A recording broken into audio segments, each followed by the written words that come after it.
are you proposing? It's simple. Kill the Batman. Something that other magicians will scratch their heads over. I suppose you have such a trick. Actually, I do. It's the one they're gonna remember me for. Maybe we've spent too long trying to figure all this out with theory. Love is the one thing that transcends time and space.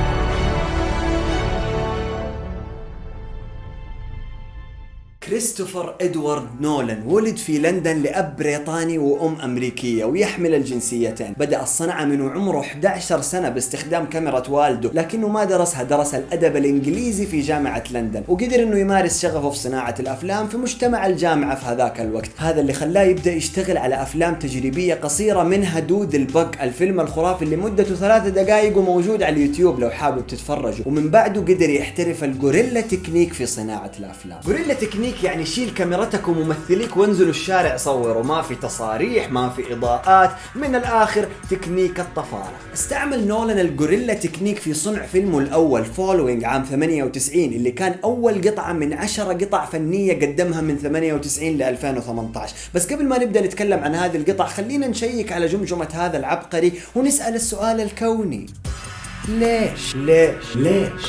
واي؟ نولان اتفنن في اسلوب العرض الغير خطي للاحداث، وكان يكره الصور المنتجه كمبيوتريا ويحاول يتفاداها قدر الامكان، عشان كذا دائما تلاقي السيتس حقت افلامه تكون ضخمه. يميل للفيلم اكثر من الديجيتال ويحاول دائما انه يستخدمه في التصوير. ونولان يعود للمدرسه اللي الى الان ما زالت مقتنعه بانه السينما هو المكان الوحيد المثالي لمشاهده الافلام، مو تلفزيونك اللي في البيت. دائما ما يستخدم كريستيان بيل، كيليان ميرفي، توم هاردي، مايكل كين، ودائما ما يتعاون مع السينماتوغرافر والي فيستر، الموسيقار هانز زيمر، واخوه الكاتب جوناثان نولان. So you followed women? I followed anybody. I just wanted to see where they went, what they did.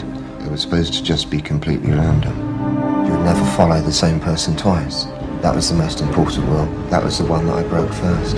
That's when the trouble started. فولوينج عام 98 $6000، وممثلين ما يقدروا يمثلوا إلا في الويكندز لأنه عندهم أشغال باقي الأسبوع. صنع تحفة فنية شارك فيها في مهرجانات كثير، مكنته من إنه يجمع دعم مادي طيب للفيلم الأنجح اللي كان بعده واللي عرف الناس مين هو نولان: ميمنتو.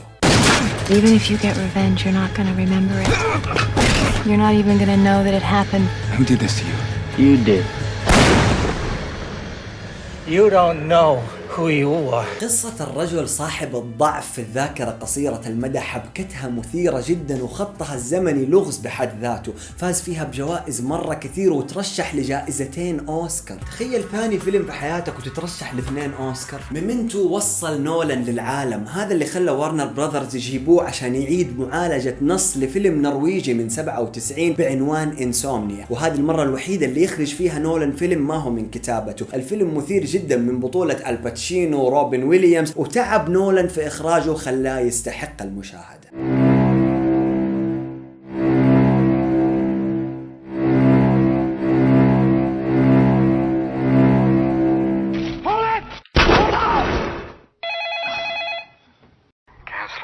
إنسومنيا كان أول فيلم لنولان من إنتاج وارنر براذرز اللي أنتجوا له بعدها كل أفلامه. شيء طبيعي لأنه جاهم وقال لهم شايفين كل الهراء اللي سويتوه لباتمان في ماضيكم أنسوه تماما، وأعاد إحياء أسطورة باتمان بالشكل اللي نعرفه في العصر الحديث. ثلاثية خرافية من أتقن ما عملت دي سي للأبطال الخارقين. He's here.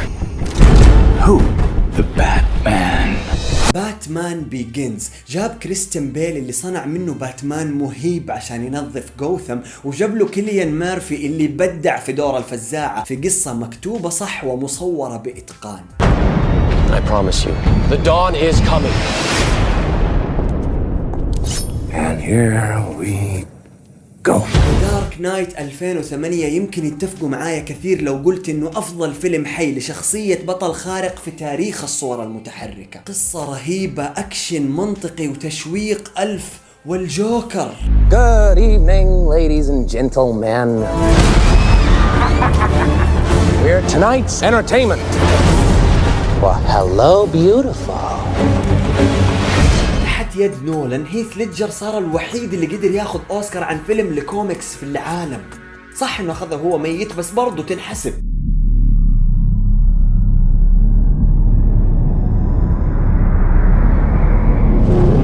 Gotham is ashes. You have my permission to die. The Dark Knight Rises ختم لنا الثلاثية بفخامة توم هاردي في دور بين وآن هاثواي في دور كات وومن، وأنهى لنا سلسلة أثرت على هذا النوع من الأفلام في العالم وغيرت فكرة الناس عن السوبر هيروز. وبس يا صاحبي، من بعدها دي سي ضيعت. وين نولان مشي؟ خليكم، هو الصراحة ما مشي بعيد لأنه ساعدهم في كتابة مان اوف ستيل، وكان منتج في فيلم دون اوف جاستس اللي ما أتوقع إنه كان له أي يد في كتابته أو إخراجه أبدا. Every great magic trick consists of 3 acts. The first act is called the pledge. The magician shows you something ordinary, but of course, it probably isn't. خلال عمل نولان في ثلاثية ذا دارك نايت أيضا عمل لنا ذا برستيج، جاب كريستيان بيل مرة ثانية وجاب له هيو جاكمان في فيلم السحر الغامض اللي كل ما تتوقع انه خلص يجيك تويست يوريك انه انت ما انت فاهم حاجة. كريستوف يا اخي كيف يفكر يا اخي. The second act is called the turn. He's obsessed with discovering your method. The magician makes this ordinary something do something extraordinary.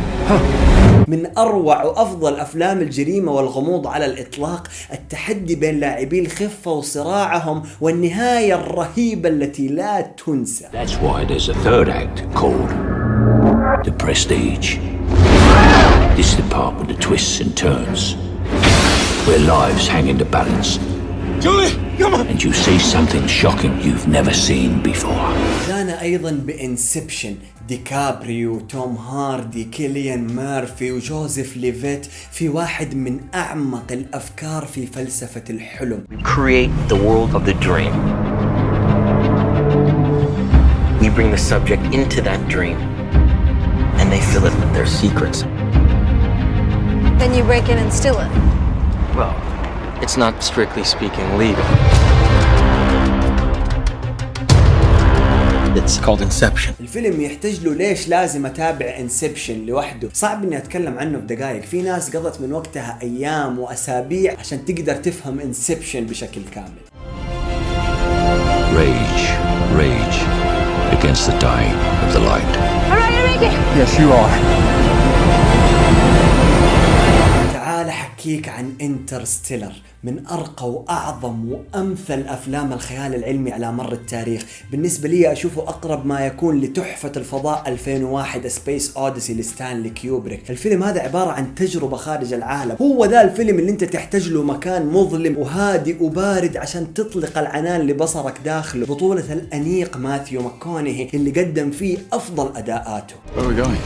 Dunkirk. I'm not going back. We go, they will die. واخيرا في 2017 اعطانا دانكيرك، الفيلم اللي اختلفوا عليه البشر. طبعا انت لانك ما شفت افلام ستينات وسبعينات وتتابع لي ديدبول حتقول لي طفش ونمت في نصه، حقول لك منطقي، الفيلم فعلا رتمه هادئ ويحتاج صبر، خصوصا اذا ما كنت شايفه في صالة سينما. تجربة دانكيرك في صالة عرض مختلفة تماما عن بيتكم، المؤثرات الصوتية والصورة الضخمة تدخلك داخل الفيلم. يا اخي احبك للمبالغة، شاشتي في البيت كبيرة وتكفيني.